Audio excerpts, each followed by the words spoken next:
Amigos de BPI TV, nos encontramos con Carlos Ortega, presidente de la Confederación de Trabajadores de Venezuela, CTV, quien se encuentra en la ciudad de Miami de visita. Y muchos temas que conversar con usted. Bienvenido a BPI TV. Sobre todo, comenzar por la parte política. Se rompe la mesa de negociación y acuerdos. La oposición no asistirá a la nueva reunión que se tenía prevista para República Dominicana, justamente por las declaraciones que diera el ministro de Interior y Justicia sobre que se entregó información vital para la captura de Óscar Pérez, quien fue un funcionario policial que se rebeló contra el gobierno de Nicolás Maduro. ¿Usted tampoco estaba de acuerdo en que se desarrollara esta mesa de negociación?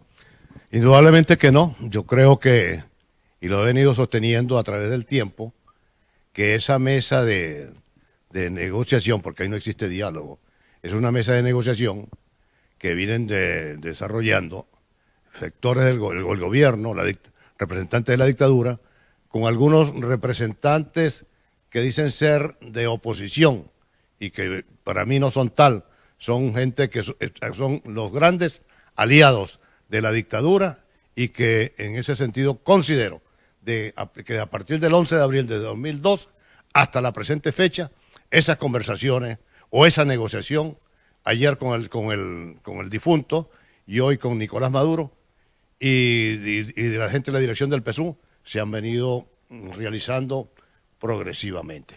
La posición que ellos asumen hoy al negarse a asistir a República Dominicana es producto, yo creo que si tienen un poquito de vergüenza, no deberían de prestarse realmente para este circo, porque son objetos de burla, los agreden, los atropellan, los difaman, los descalifican, y todavía estos sinvergüenza siguen asistiendo a esa mesa de negociación. Esto es un engaño, esa es una burla, donde ha sido objeto de burla inclusive el propio Papa, el Papa, y los cancilleres que estaban asistiendo a esta mesa de negociación, también ya mostraron, o así lo declararon, cierta reserva sobre el éxito que puede obtener allí. ¿Usted califica de sinvergüenzas a esta parte de la oposición? ¿Por qué? Indudablemente que sí. Yo creo que el tiempo nos sigue dando la razón. Allí hay una gente que realmente no son aliados, no se identifican con los problemas que tiene la población venezolana. Es público, notorio y comunicacional que son los grandes aliados que ha tenido este régimen dictatorial que impera en nuestro país. O sea, es una oposición conveniente. Es una conveniente colaboracionista. Esta es una gente, y yo quisiera decirles lo siguiente, y a quienes nos van a ver o a escuchar. El caso de ellos es como si un grupo de hombres o mujeres se incorporan a una red de narcotraficantes. Y ellos, quiero guardar la comparación, una suerte de la comparación, y ellos se embarcaron realmente con estos delincuentes, con estos asesinos que ostentan el gobierno, y ahora les resulta muy difícil salirse de allí. No es fácil zafarse de allí, y ellos realmente están condenados a muerte por esta dictadura, porque en cualquier momento que ellos pretendan abandonar a la gente del gobierno o de la dictadura, van a ser víctimas o de persecución, de cárcel, exilio o desaparición física. De eso no tenga la menor duda. Si definitivamente muere esta mesa de negociación de República Dominicana, ¿qué propone usted? ¿Quiénes son los actores válidos para poder buscar una salida al país? No hay espacio para negociar con el gobierno de Nicolás Maduro. ¿Cuál es su posición y su solución para Venezuela? Indudablemente que espacio no existe. Eso está descartado de plano. Allí lo que está viviendo Venezuela es una copia al carbón de lo que vivió o sigue viviendo nuestros hermanos o el pueblo cubano. De tal manera que, si esta es una copia al carbón, la vía, por ejemplo, la vía electoral o la vía de un diálogo o de una negociación, eso está descartado. Y estos señores, esta gente que dirigen, entre comillas, al país, realmente no van a dar marcha atrás. Ahí hay una estrategia montada, esto está dirigido directamente desde Cuba por Raúl Castro y por la gente del gobierno cubano, que tomaron para sí, que invadieron la República. Porque nosotros en Venezuela, Nicolás Maduro es un títere de Raúl Castro, ayer de Fidel y hoy de Raúl Castro. Nicolás Maduro no gobierna. Quien nos gobierna a nosotros en todos los aspectos y en los distintos niveles, incluyendo, por supuesto, el sector militar, son los cubanos. ¿Qué propone usted? Yo propongo lo que siempre he propuesto a través de mi lucha como dirigente social, como dirigente sindical, la unidad, la integración de los diversos sectores de la sociedad civil venezolana, sin excluir absolutamente a nadie. Y que esa unidad tiene que conducirnos precisamente a la derrota o a la derrota de estos delincuentes que ostentan el poder y ir a un proceso de transición, porque realmente... Pero ¿cómo llegar a esa transición? Esa transición, por supuesto que no puede haber negociación. A esta gente hay que execrarlos definitivamente, sacarlos de cuajo del poder, porque es que son una gente con quien tú no puedes negociar con delincuentes, tú no puedes negociar con asesinos, y esto es lo que es esta gente, vulgares delincuentes y asesinos. Y yo creo que en ese sentido, a pesar, y esto que voy a señalar, me ha costado algunas críticas, ¿verdad?, de algunos dirigentes políticos o de otro sector, o cualquier sector de la sociedad venezolana, querramos o no, aunque esté un tanto disminuido, el componente militar es necesario mantenerlo allí. Es necesario mantenerlo en una alianza cívico-militar. Y por supuesto, frente a esta desgracia que vive el país, tampoco podemos descartar una intervención de carácter militar de algunos países en el mundo, bien de la Comunidad Europea o bien ordenada por la propia la ONU, etcétera, etcétera. Pero el caso de Venezuela tenemos que atenderlo. El caso de Venezuela amerita precisamente una observación o una actuación ya, porque es que el problema de Venezuela en estos momentos no es única y exclusivamente, es un problema de los venezolanos. El problema desde el punto de vista político de Venezuela es una amenaza para la paz mundial. Y en tal sentido, yo creo que debe existir o debe estar por llegar a un pronunciamiento de organismos internacionales sobre la realidad que vive nuestro país en estos momentos. Usted habla del componente militar. Hace más de un año, usted hablaba de que habían muchos hombres que podían rescatarse justamente de las Fuerzas Armadas de Venezuela. Sin embargo, vimos la actuación de esos militares. Vimos el informe de Human Rights Watch que da cuenta de cómo los militares torturaron a venezolanos reiteradamente, justamente cometiéndose estos crímenes contra la humanidad. ¿Hay algo que rescatar de la Fuerza Armada después de lo que pasó en 2017? Indudablemente que sí. No todo está perdido en el seno de las Fuerzas Armadas. Allí queda gente todavía decente, gente identificada con la democracia, gente identificada por la libertad, que se identifica por la libertad de nuestro país. Y además que es gente de pueblo, porque la mayoría de los miembros de nuestras Fuerzas Armadas no provienen de élite, no son elitescos, son gente muy humilde, hijos de trabajadores. De tal manera que sí existe, claro que existe. Ahora, yo quiero aclarar también lo siguiente, y es necesario recordarle a los venezolanos y a la comunidad internacional que muchos de estos uniformados, y con esto no quiero ¿cómo te digo?, excluir de la responsabilidad que tienen nuestras Fuerzas Armadas, sobre todo el alto mando o el bajo mando militar, encabezado por Vladimir Padrino López, que se ha convertido también en otro delincuente, se ha convertido también en un gran asesino. O sea, no podemos excluir a las Fuerzas Armadas de la responsabilidad que tiene. pero en un alto porcentaje, la mayoría de esos militares o esos uniformados son agentes del G2 cubano, que son los que realmente, como te señalaba al principio, controlan y manejan el país en los actuales momentos. También quería justamente hablar del tema internacional. Usted habla de que se necesita una coalición internacional para que se produzca una transición en Venezuela. Recientemente la Unión Europea ha dado sanciones a funcionarios específicos. ¿Esto es efectivo? ¿Se necesita más que funciones individuales? Indudablemente que sí. El paso que ha dado la Comunidad Europea sancionando a 7, creo que 7 delincuentes plenamente identificados por los venezolanos y la comunidad internacional es un gran paso. Es un gran paso y creo que detrás de ellos vendrán otros próceres de esta revolución que van a ser sancionados por la comunidad europea y por el propio gobierno de los Estados Unidos. Pero yo creo que se necesita aún más apoyo, más identificación, mayor solidaridad con lo que padece nuestro país en los actuales momentos. Pero también tenemos otro elemento que pesa mucho y que nos afecta un tanto. ¿Cuál es ese punto o ese elemento que nos afecta?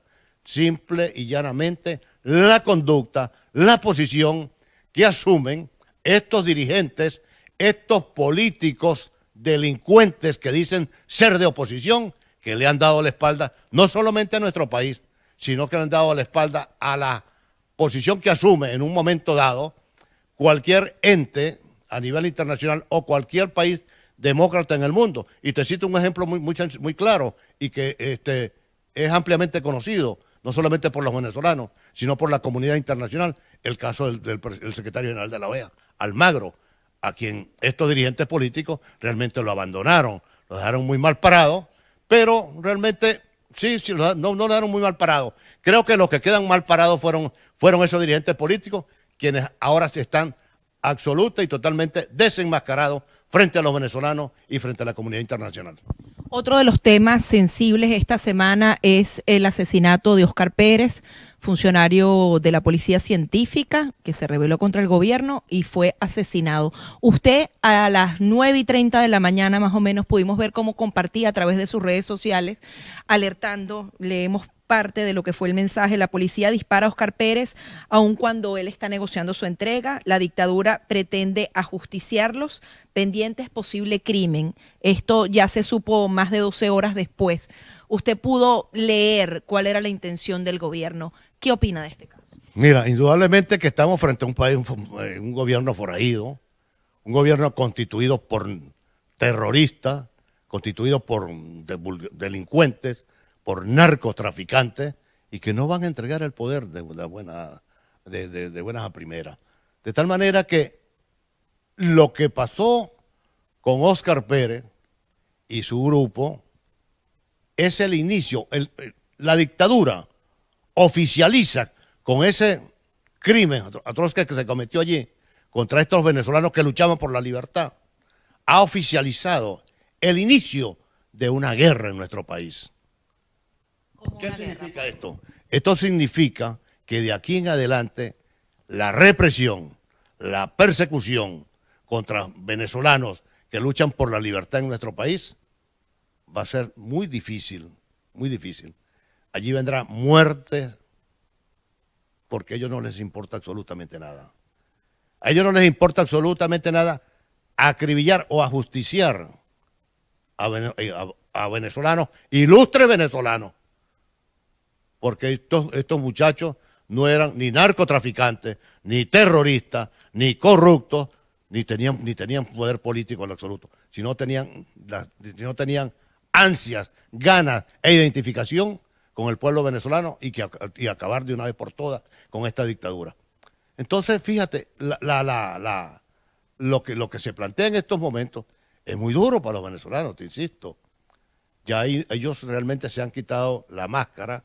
No les importa absolutamente nada que ese pueblo se muera de hambre, que ese pueblo se muera por falta de medicina, acribillarlos, matarlos como unos perros, como lo hicieron en estos momentos, ¿verdad? Y que tendrán que pagar porque la justicia tarda pero llega. Tendrán que pagar por estos crímenes que han cometido hoy con estos muchachos, el año pasado con los 130 jóvenes, que estos delincuentes, que esta Guardia Nacional, efectivos de la Guardia Nacional, una porción del efectivo de la Guardia Nacional, pero también efectivos del G2 cubano, ¿verdad? Porque las Fuerzas Armadas están en manos de los cubanos, la dirigen los cubanos desde el punto de vista militar, que asesinaron a mansalva a estos venezolanos. La gran pregunta que queda allí, la interrogante que surge allí, ¿qué están haciendo los venezolanos o qué estamos haciendo los venezolanos para detener, ¿verdad? Detener esta tiranía? Estos actos criminales que está siendo objeto la población. Indudablemente que frente a la alcahuetería, la complicidad de estos dirigentes políticos que por vergüenza y si tienen dignidad, denle paso a gente que quiere, o venezolanos, hombres y mujeres, honestos, transparentes, que aman y quieren a nuestro país, para que realmente cumplan con el objetivo, y ese objetivo es nada más y nada menos brindarle la libertad al pueblo de Venezuela, que tanto lo necesita en estos momentos. Vamos a cambiar de tema, uno que usted conoce bien, la producción petrolera actualmente en Venezuela. Justamente la OPEP certificó que en diciembre bajó 12% la producción petrolera, es decir, dejamos de percibir 12% de lo que eran los ingresos del país. ¿Qué pretende el gobierno venezolano? ¿Necesita más recursos? ¿No le importa que entre más o menos dinero y sigue sin importar alimentos, sin importar medicinas? Mira, el caso de la industria petrolera, nosotros, estando en Venezuela, y sobre todo ya cuando hubo el paro petrolero, el conflicto, nosotros fijamos posición sobre lo que iba a ocurrir o sobre lo que iba a pasar con la industria petrolera venezolana. Allí denunciamos realmente cómo el difunto, y esto lo puedo decir con propiedad, uno de sus objetivos era tomar el control de PDVSA. Pero ya lo tienen, ahora en aquel entonces, y lo logró. Y te lo digo porque si algo, creo que fue la única conversación que yo sostuve con el difunto, algo que él planteaba era precisamente el control de la industria petrolera venezolana en esa conversación que sostuve con él. Ahora, pero ¿cómo no se va a venir a menos la industria petrolera? Primero, empezando por Rafael Ramírez, que era su presidente, que tuvo 12 años al frente de PDVSA, ¿verdad? Que era el hombre clave, que era el hombre que manejaba, no la caja chica, la monstruosa caja para entregarles los dividendos de la industria petrolera al difunto y al gobierno para hacer proselitismo político interna y externamente. Y donde saquearon Ramírez y la junta directiva y los que vinieron posteriormente a Ramírez son unos bandoleros. ¿Cómo va a decir Ramírez ahora que no sabía lo que estaba ocurriendo en PDVSA? Si él lo inició, él lo inició junto con el mayor corrupto que ha tenido la historia de nuestro país, que es el difunto, el señor Hugo Chávez. Entonces, ¿cómo puedes tú mantener una industria como PDVSA, que estaba rankeada en los primeros lugares en el mundo, si es que la saquearon, la robaron? Pero además no están produciendo el dinero que necesitan. No le están produciendo el dinero y no lo van a producir. Primero porque la caída de los precios del petróleo incide negativamente para ellos. Pero ok, está bien que incide negativamente. Pero yo le pregunto a estos próceres de la industria petrolera, a Rafael Ramírez, por ejemplo, ¿dónde está la inversión o cuál fue el presupuesto que ellos utilizaron para el mantenimiento de las instalaciones de la industria petrolera en el país? En ninguna parte. Allí no hubo inversión de ningún tipo, de ninguna naturaleza. Ayer lo que hicieron, por ejemplo, en el caso de PDVSA o PDV Marina o de los tanqueros, es utilizar a esos tanqueros para traficar drogas, por ejemplo, y para hacer negocios, y para entregarle parte de la industria a empresas transnacionales o empresas de servicio en el país. y para otorgar contratos que los pagaban y nunca los ejecutaban. O sea, lo que hubo con PDVSA fue un saqueo, un vulgar saqueo. Es que, mira, por donde los ponga, donde los coloque, son unos delincuentes, son unos bandidos, son unos ladrones.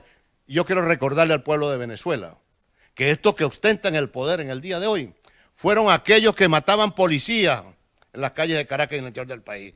Fueron aquellos que volaban los oleoductos en aquel entonces, los que asaltaban los bancos.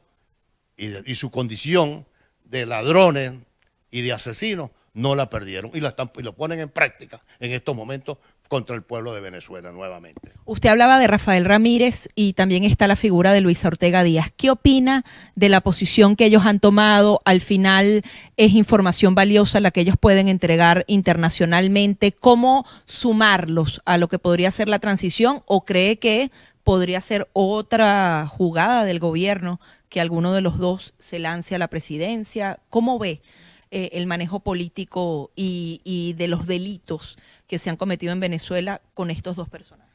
Sí, indudablemente que ese factor juega allí, y el factor que juega, que es importante, indudablemente que es repito, que voy a insistir, es la lucha interna que existe en estos momentos. O sea, los ladrones en estos momentos están en una gran pugna. Porque yo te digo una cosa, yo quisiera que me nombraran uno decente. Que me den un nombre de una figura, hombre o mujer, del PSUV o del gobierno, decente, que sea honesto. ¿Ok? Entonces, ahí como existen aspiraciones de carácter político, porque es indudable que Rafael Ramírez quiere ser candidato presidencial, quiere ser el abanderado del PSUV. Pero eso no realmente, yo no creo que allí... ¿El abanderado del PSUV o una tercera vía que justamente capte el chavismo que todavía queda? Voy hacia allá. O una tercera vía, que es la que ellos están en estos momentos tratando de organizar. Y que... ¿El mismo chavismo o la oposición estaría participando? No, yo creo que el mismo chavismo y algunos de estos próceres que dicen ser de oposición que posiblemente pueden acompañar. Eso no lo podemos descartar. Pero en todo caso yo creo que ahí no tienen cabida. No tienen cabida porque es que ¿cómo logra Ramírez decirle al país o convencer al país y a la comunidad internacional que él es el gran cómplice de la situación, de este desastre que vive Venezuela? Conjuntamente con él fue el gran abanderado, el que inició el proceso de destrucción del país, que fue el señor Chávez. ¿Y por qué él se separa? O sea, ¿era un momento conveniente dejar Petróleos de Venezuela, dejar la ONU? O sea, tenía todo. ¿Qué hace que él rompa el acuerdo con el oficialismo? Yo creo que sus aspiraciones y tratar de, además, sé en lo personal que Maduro, para los efectos de Nicolás Maduro, Ramírez no era santo de su devoción. ¿Ok? Y entonces ahí empieza el problema interno, cuando lo sacan de Petróleo de Venezuela y lo envían como gran diplomático a la Organización de las Naciones Unidas. Entonces, ahí la lucha intestina que existe allí ya no puedes taparla, es inobjetable, es inocultable, y va a continuar y va a avanzar. ¿Usted cree que Nicolás Maduro es el candidato que lanzarán si se hacen elecciones este año? Ese es un problema interno de ellos, indudablemente que él está, desde el punto de vista, es mi opinión muy personal, sin pretender inmiscuirme en la política interna del PSUV o de ellos como gobierno. Él está desarrollando un trabajo para mantenerse en el poder. Ahora, tenemos que esperar cuál va a ser la decisión de los Castro, cuál va a ser la decisión de quienes gobiernan a Maduro, quienes dirigen a la dictadura y quienes dirigen al PSUV. Vemos figuras que han tomado una importancia increíble, por ejemplo, los hermanos Rodríguez, Delcy y Jorge Rodríguez. ¿Podría estar allí también ese candidato? ¿Por qué repetir a Nicolás Maduro si el único que justamente era el comandante eterno, era Hugo Chávez, y debería haber una rotación dentro de Chávez. No, ellos, por supuesto, tienen sus aspiraciones y también se ven a las claras que tienen aspiraciones presidenciales. Es posible, pero yo creo que eso va a profundizar aún más la crisis interna que ellos tienen. Aunque yo abrigo la esperanza y quiero, lo que voy a hablar, mis palabras en este momento, darle o brindarle el mayor aliento de apoyo, de identificación y de solidaridad con nuestro pueblo. Yo abrigo la esperanza que a muy corto plazo, definitivamente, esta plaga que cayó sobre nuestro país, podemos exterminarla, sacarla de cuajo, porque ya en Venezuela la situación es insostenible y los venezolanos, ¿verdad?, los demócratas del mundo están muy pendientes de nosotros, y entre esa fuerza a nivel internacional y la decisión y el apoyo decidido que va a tomar y que ya lo está tomando ese noble pueblo de Venezuela, va a dar contraste con todo esto y podemos definitivamente acabar con esta dictadura. ¿Usted no está de acuerdo con la vía electoral? Si convocan a elecciones en los próximos 3 meses, unas elecciones presidenciales, ¿qué debe hacer la oposición? ¿Tiene que poner allí, tiene que jugarse todas las cartas? ¿Qué opinaría? Esa es la política, esa es la estrategia que siempre se ha manejado allí. Mira, no tenemos, la única vía que tenemos es la vía electoral. No podemos dejarle todo el espacio a ellos. ¿Ok? No podemos perder los espacios. ¿Cuál es la solución? Mira, si tú puedes ir a un proceso. Yo soy demócrata y yo creo en unas elecciones, pero dime tú, o díganme ustedes, o que nos están viendo, ¿tú crees que se puede ir a un proceso electoral con ese Consejo Nacional Electoral?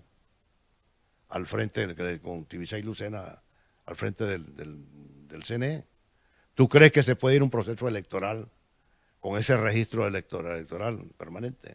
¿Qué haría la MUD? No lanzar ningún candidato, pero vemos Claudio Fermín y otros emergentes. ¿Tú crees que se puede ir a un proceso electoral donde Smartmati denuncia ante los venezolanos y ante la comunidad internacional que allí realmente se han cometido una serie de fraudes permanentemente?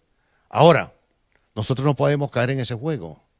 Nosotros no podemos con ese juego. Además, hay una decisión tomada mayoritariamente el 16 de julio por los venezolanos, que realmente lo quieren un nuevo Consejo Nacional Electoral. ¿Y qué ha dicho el gobierno, la dictadura? No van a nombrar nuevo Consejo Nacional Electoral. Y mucho menos habrá la depuración del registro electoral. O sea, fraude tras fraude es lo que nos viene. Ahora, ¿cómo vas a hacerle todo el juego? Por ejemplo, esta serie de candidaturas que han surgido. ¿Cómo vas a hacer todo el juego frente a esa serie de problemas que vive Venezuela? Para citarte dos, la falta de alimentos y la falta de medicina. Con esta inflación tan grande que existe en nuestro país. ¿Elecciones para qué?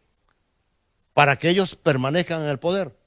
Por supuesto, te insisto, yo soy demócrata y los demócratas, para nombrar nuestras autoridades a los distintos niveles, es por votación directa y secreta. ¿Pero qué garantías tenemos aquí? Nuevamente otro fraude. No pueden asistir. Lo que tienen que hacer es un llamado al pueblo de Venezuela, a la calle realmente a pedir los alimentos, a pedir medicina y a pedir el cambio del Consejo Nacional Electoral del registro y la depuración del REC. Eso es lo que tenemos que hacer. Ahora, y yo quiero cerrar esta pregunta que me ha formulado con lo siguiente. Los que nos están viendo dicen, ¿y por qué tú no te vas para Venezuela? ¿Por qué tú no te vienes para acá y vienes aquí a marchar y te vas a la calle? Yo quiero decir a los venezolanos que que está aquí marchó en Caracas y en el interior del país. Que este venezolano, que está aquí, Carlos Ortega, le advirtió a los venezolanos y a la comunidad internacional esta tragedia que estamos viviendo ahorita. Que está aquí le advirtió acá al gobierno de Estados Unidos de lo que representaba el señor Chávez en el poder.